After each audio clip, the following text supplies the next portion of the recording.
एक तर आपल्या सगळ्यांना माहित असेल, काही दिवसांपूर्वी शेतकऱ्यांच्या हितासाठी व कर्जमाफी बिना अट व्हावी यासाठी पवित्र भूमीमध्ये म्हणजे पंढरपूरला मी व माझ्या बरोबर 26 शेतकरी तिथं आंदोलन करत होते.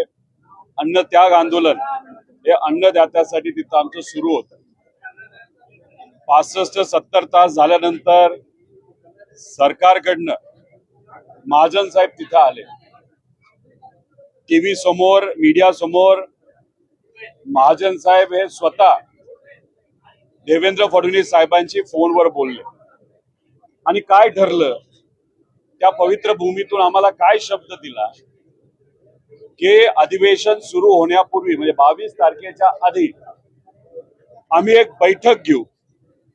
त्या बैठकीमध्ये तुम्हाला बोलवलं जाईल व तुम्ही ज्यांना घेऊन याल त्यांना तिथं बैठकीला आम्ही संधी देऊ, तुमचं ऐकून घेऊ. आणि आम्ही राजकारण न करता आम्ही शेतकरी नेत्यांचे सुद्धा नावं तिथं दिली. आणि आमची अपेक्षा होती की पंढरपूरला दिलेला शब्द किती मोठा राजकारणी व्यक्ती असला तरी त्या पवित्र भूमीतून, विठोबरायांच्या भूमीतून दिलेला शब्द हे सरकार पाळेल. पण आम्हाला फसवलं, शेतकऱ्यांना फसवलं.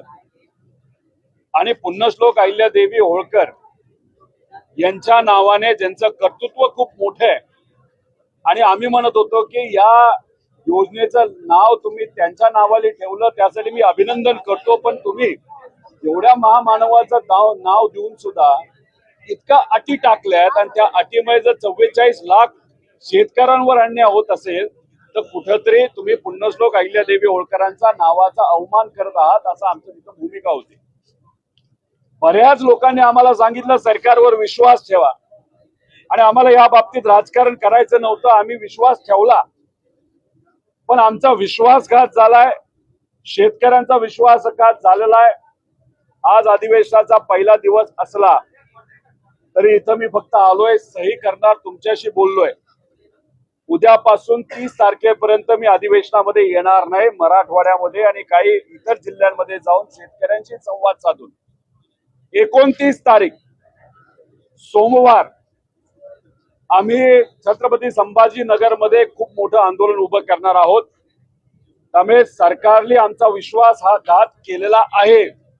या सरकारला आम्ही सोडणार नाही. एक मोठं आंदोलन करू आणि सरकारला आजच सांगतोय 30 तारखेपर्यंत तुमच्याकडे वेळ आहे. तुम्ही या अटी काढा आणि या 44 लाख शेतकऱ्यांवर जो अन्याय होतोय तो तुम्ही त्या ठिकाणी थांबवा. आणि असंच जर तुम्ही अपमान आणि अन्याय जर आमच्या शेतकऱ्यांवर करत राहणार तर हे तुम्हाला महागात पडेल. त्यामुळे 29 तारखेला छत्रपती संभाजीनगर मध्ये एक मोठा रास्ता रोको, एक मोठं आंदोलन हे आम्ही सर्वजण मिळून आमचा जो विश्वासघात केलाय, शेतकऱ्याचा जो विश्वासघात केलेला आहे त्याच्या विरोधात त्या ठिकाणी आम्ही आंदोलन करणार आहोत. आणि या शेतकऱ्यांच्या वतीने या सरकारला जाब विचारणार आहोत की हा अन्याय कशासाठी. दुसरं म्हणजे नुकतेच विधान परिषदेचे निकाल हाती आलेले आहेत आणि नाशिक मध्ये अपक्ष उमेदवार गीते हे निवडून आलेले आहेत तर महायुतीचे उमेदवार दराडे, नरेंद्र दराडे हे पराभूत झालेले आहेत. कसं पाहता याकडे? मित्र पक्षांनी शिवसेनेचा केसाने गळा कापला असं दराडे म्हणतात. काही दिवसांपूर्वी उद्धव ठाकरे साहेबांचे 6 खासदार हे घेऊन राजकीय दृष्टिकोनातून कुठेतरी उद्धव ठाकरे साहेबांना एकनाथ शिंदे साहेबांनी अडचणीत आणलं. पण दुसऱ्याशी लढत असताना, विरोधकांशी लढत असताना त्यांच्याच मित्र पक्षाने म्हणजे भाजपने हा त्यांचाच कुठेतरी केसाने गळा कापला, घात केला. खरं तर असं म्हणलं जातं एकनाथ शिंदे साहेबांना दिल्लीवाल्यांचा सपोर्ट आहे. पण महाराष्ट्राचे भाजपचे नेते आतून एकनाथ शिंदे साहेबांचा जो खेळ खेळत आहेत तर हे नाशिकचं उदाहरण त्यातलंच एक खेळाचं प्रकार आहे असं आपल्याला म्हणावं लागेल. त्यामुळे भाजप किती मित्रपक्ष वाटला, हा भाजप कोणाचाही मित्र नाही. हा जवळच्या लोकांचा सुद्धा घातपात त्या ठिकाणी करू शकतो. राजकीय दृष्टिकोनातून मित्रपक्षांना सुद्धा अडचणीत आणू शकतो. हे अनेक वेळा आपण बघितलेलं आहे. त्यामुळे नाशिकचं उदाहरण म्हणजे एकनाथ शिंदे साहेबांना त्यांच्याच मित्र पक्षाने कुठंतरी राजकीय दृष्टिकोनातून पराजय केला असं आपल्याला म्हणावं लागेल. शेतकऱ्यांसाठी आपण उपोषण केलं पण नंतर महाजन यांनी आपल्याला रोड दिवस वाचून आपलं उपोषण सोडलं. इतक्या लवकर उपोषण सोडलं. एक तर महाजन साहेबांच्या हातातून मी ज्यूस पिला नाही. मी पवित्र श्री नामदेव पायरीकडे जाऊन तिथे असणाऱ्या सामान्य परिवारातून जे वारकरी संप्रदायाचे लोक होते त्यांच्या हातून पेढा खाऊन मी तिथं उपोषण सोडलं. विषय कसा असतो, सगळ्याच गोष्टीत आपण राजकारण केलं तर हे योग्य नसतं. त्यामुळे आमचा प्रयत्न होता मुख्यमंत्र्यांशी फोनवर बोलून आम्हाला जर शब्द दिला असेल तर राजकारण न आणता आपण ऐकलं पाहिजे आणि मग ते आम्ही ऐकलं. पण आमचा विश्वासघात झाला, शेतकऱ्यांचा विश्वासघात झाला आणि याचं उत्तर आणि याची किंमत या सरकारला 100% मोजावी लागणार हे आम्ही या ठिकाणी तुमच्या सगळ्यांच्या माध्यमातून सरकारला इथं सांगत आहोत. दुष्काळ जाहीर करा म्हणून काल खासदार दादा यांनी मागणी केली आणि हीच मागणी आता संपूर्ण अधिवेशनामध्ये महाविकास आघाडीची असणार आहे. तर काय त्याच्या एक तर कर्जमाफी नीट द्या, कर्जमाफीमध्ये ज्या अटी टाकल्या त्या काढा आणि दुष्काळ तर जाहीर करा ही आमची मागणी आहेच. त्यामुळे जे काय आधी मदत दिलेली आहे कर्जमाफीच्या माध्यमातून ती तरी 100% शेतकऱ्यांना तिथं पोहोचू द्या. आता ह्याच्यामध्ये सोलापूर म्हणजे आम्ही पंढरपूरला उपोषणाला बसलो होतो, 23,000 लाभार्थी आहेत. पण त्या अटी टाकल्यामुळे फक्त 6,000 शेतकऱ्यांना लाभ मिळतोय, बाकी शेतकऱ्यांना लाभ मिळणार नाही. म्हणून म्हणतोय की ही योजना जी आहे कर्जमाफीची पूर्णपणे फसवी आहे, दिखावपणा आहे. आम्ही काहीतरी मदत केली हे फक्त दाखवायचं खरं, पण मदत कोणालाच पोचली नाही पाहिजे.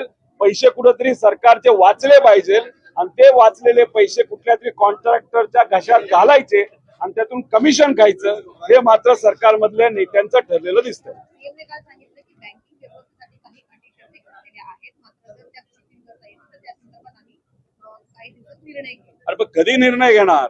त्यासाठीच तर आम्ही उपोषण केलं होतं, आम्ही अन्नत्याग केला होता आणि त्यात तुम्ही म्हणाला होतं की आपण चर्चा करू.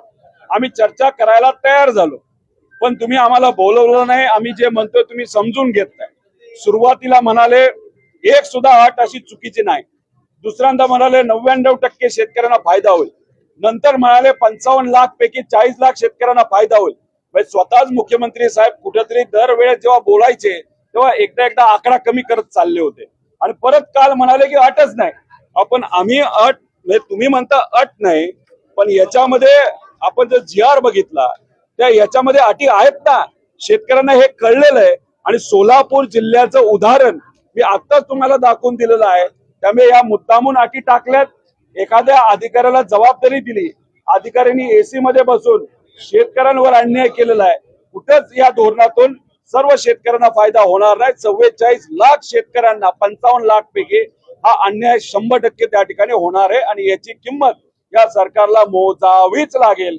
29 तारखेला आम्ही जे आंदोलन करणार आहोत तोपर्यंत आम्ही त्या आंदोलनातून उठणार नाही, रास्ता रोखून उठणार नाही, जोपर्यंत आम्ही तिथे अधिवेशन इथं आणि इथल्या इथं मुख्यमंत्री साहेब असतील नाही तर जो कुठला नेता असेल मंत्री असेल त्यांनी इथं जाहीर केल्याशिवाय आम्ही तिथून त्या रस्त्यावर उठणार नाही. सातबारा कोरा करू असं मुख्यमंत्री बोलले होते, पण अजूनपर्यंत शेतकऱ्यांचा सातबारा कोरा झाला नाही.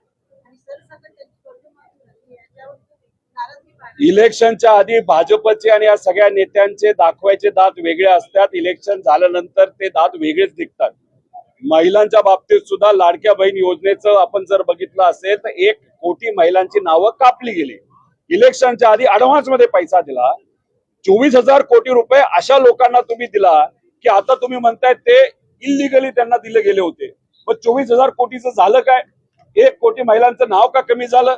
तसंच कर्जमाफी देऊ असं तुम्ही बोलला, थट्टा केली, नाही तर तुम्ही शब्द दिला आणि आता मात्र कर्जमाफी देत असताना इतक्या अटी टाकल्यात, त्यातून जर 90% शेतकरी वंचित राहणार असतील, 50,000पर्यंतच मदत मिळणार असेल तर मग तुम्ही कशाला डंका पिटवताय की तुम्हाला 2 लाख रुपयाची कर्जमाफी दिली? हे फसवं सरकार आहे, फसवे नेते, बाकी यांना काही घेणं देणं नाही. आमचं म्हणणं आहे की बँकिंग सिस्टमला जर तिथं अडचण येत असेल तर मोदी साहेबांची प्रशंसा करत असताना असं का बोलला की राज्याचं जे काही कर्ज झालंय 10 लाख कोटीचं आणि देशाचं 200 लाख कोटीचं ते जर मोदी साहेबांनी ठरवलं तर एका दिवसात आम्ही फेडू शकता. मग एवढी तुमची आर्थिक ताकद असेल तर मग दुसऱ्या बाजूला तुम्ही काय म्हणता नाही बँकिंग सिस्टम हे 37,000 कोटीमुळे कोलमडू शकतात. त्यामुळे एका बाजूला प्रशंसा करताना मोठ्या मोठ्या गोष्टी करायच्या आणि गरीबाला मदत करण्याची वेळ येते तेव्हा म्हणता की बँकिंग सिस्टम कोलमडून जाईल.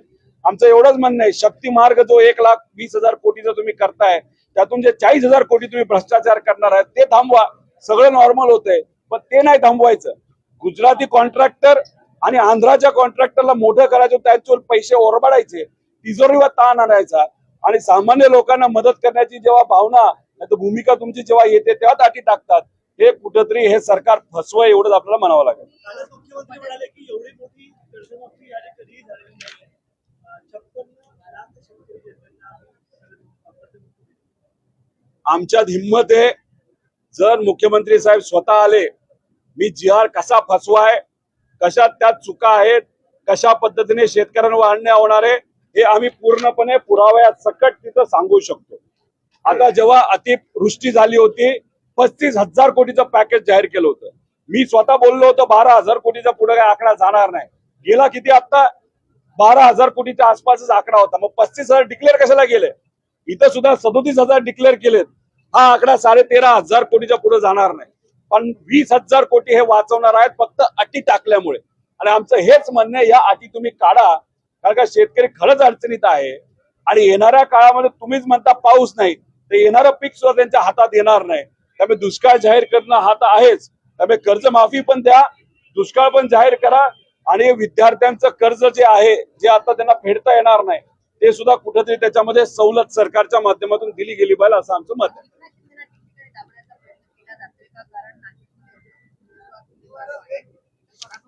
एकनाथ शिंदे साहेबांना कळलेलं आहे की कदाचित त्यांच्या पाठीमागे दिल्ली आहे, पण दिल्ली सुद्धा त्यांच्या पाठीमागे कधीपर्यंत आहे? डिलिमिटेशनचा कायदा पास होऊच तर. एकदा डिलिमिटेशनचा कायदा पास झाला तर भाजपला कुठल्याच खासदाराची जरूरत नाही असं भाजपला वाटतं. पण झालं असं आहे की दिल्लीची मदत एकनाथ शिंदे साहेबांच्या पाठीमागे असली तरी महाराष्ट्राचे भाजपचे नेते मात्र एकनाथ शिंदे साहेबांचा गळा केसांनी कापत असताना आपण बघू शकतो. कालची प्रेस कॉन्फरन्स किती भारी झाली, हसत खेळत झाली. आणि निकाल लागल्यानंतर एकनाथ शिंदे साहेबांना आत्ता कळलं असेल, अरे आपला तर गळा नीट राहिला नाही, आपला गळा केसारी कापून टाकला, त्यांच्या उमेदवाराला पाडलं आणि अपक्ष उमेदवार जो महाजन साहेबांचा जवळचा माणूस आहे त्याला मात्र त्या ठिकाणी निवडून आणलं. त्यामुळे हे फसवाफसवी जी आहे ती फक्त भाजपकडनंच होऊ शकते. भाजप कोणाचाच मित्र पक्ष नाही. भाजप हा नेहमी स्वतःचा विचार करणारा पक्ष आहे. अजितदादांच्या बाबतीत सुद्धा आपण बघितलं असेल, दादांना न्याय द्यावं यासाठी आमचा सगळ्यांचा प्रयत्न होता, अपेक्षा होती. भाजपचे जे नेते आहेत ते दादांना मित्र म्हणायचे, त्यांनी मात्र अजूनपर्यंत सीबीआयला ते काय प्रकरण दिलेलं नाही. तपासाच्या बाबतीत सुद्धा काही झालं नाही. सीआयडीचा उपयोग दारू विकणाऱ्यांना शोधण्यासाठी केला जातो, पण दादांच्या बाबतीत मात्र त्या ठिकाणी कुठेही तपास योग्य दिशेने जाताना आपल्याला दिसत नाही.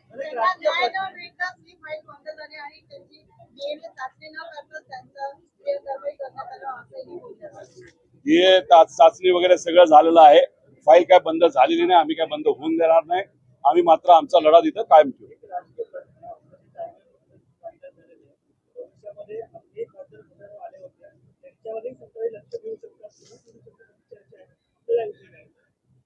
हे बघा, चर्चा तर कोणाची होऊ शकते. ऑपरेशन टायगर पेक्षा ऑपरेशन बाजार म्हणायला काय हरकत आहे? विचाराचा बाजार झाला, नात्यांचा बाजार झाला, त्यानंतर पैशांचा बाजार झाला, लोकांचा बाजार झाला, माणुसकीचा बाजार झाला. मग ऑपरेशन बाजार म्हणायला काय हरकत नाही. त्यामुळे पूर्णपणे, आणि आता नाशिकचा निकाल लागल्यानंतर एकनाथ शिंदे साहेबांच्या पक्षाचा सुद्धा बाजार झाला असं आपला त्या ठिकाणी म्हणावं लागेल. त्यामुळे हे जे काय ते होत राहणार. पण मला असं वाटतं की किती प्रयत्न केला तरी आमचा एक सुद्धा खासदार त्या ठिकाणी फुटेल असं आम्हाला वाटत.